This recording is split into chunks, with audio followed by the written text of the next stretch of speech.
Hello viewers, নতুন একটা recipe নিয়ে হাজির হইলাম। রুই মাছ দিয়ে মূলা বেগুনের আলু দিয়ে তরকারি। এটা খেতে কিন্তু দারুণ, দেখতেও কিন্তু বেশ হয়েছে। তো এখানে কেটে নিয়েছি আলু, মূলা আর বেগুন। দেখতেই পাচ্ছেন কিভাবে আমি কেটে নিয়েছি। তো আর এখানে নিয়ে নিয়েছি রুই মাছ।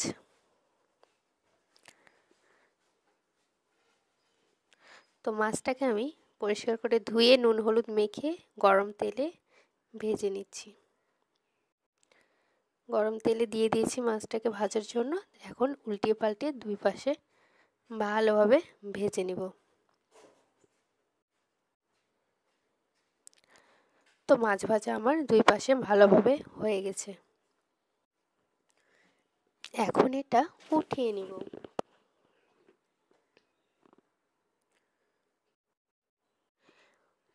ওই প্যানেই আমি অল্প পরিমাণ তেল দিয়ে দিলাম।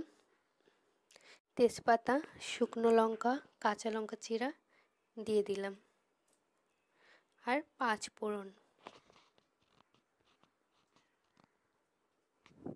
দিয়ে হালকাভাবে একটু নাড়াচাড়া করে নিলাম।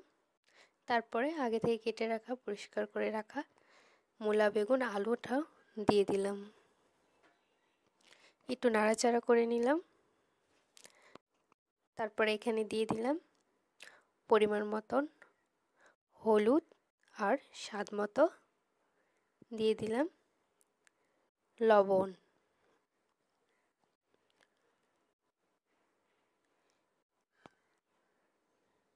অল্প পরিমাণে জল দিয়ে দিলাম।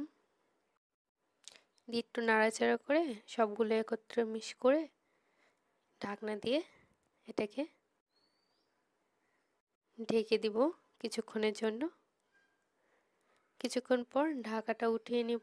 এই তো দেখুন জলটা শুকিয়ে গেছে, একদম সিদ্ধ হয়ে গেছে, মশলাগুলো লেগে গেছে। এখন এটাকে ভালো করে একটু ভেজে নিব।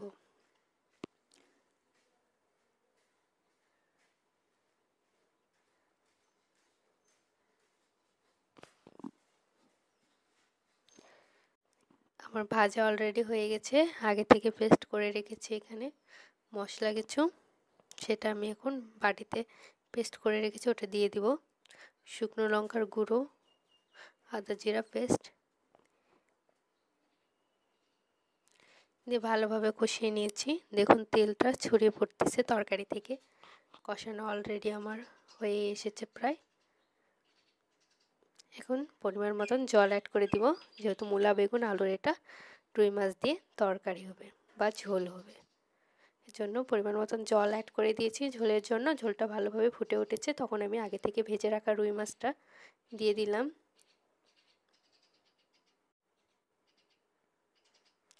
তারপরে আবারও ভালোভাবে একটু নাড়াচাড়া করে নিলাম। ভালোভাবে ফুটে উঠেছে তরকারিটাও।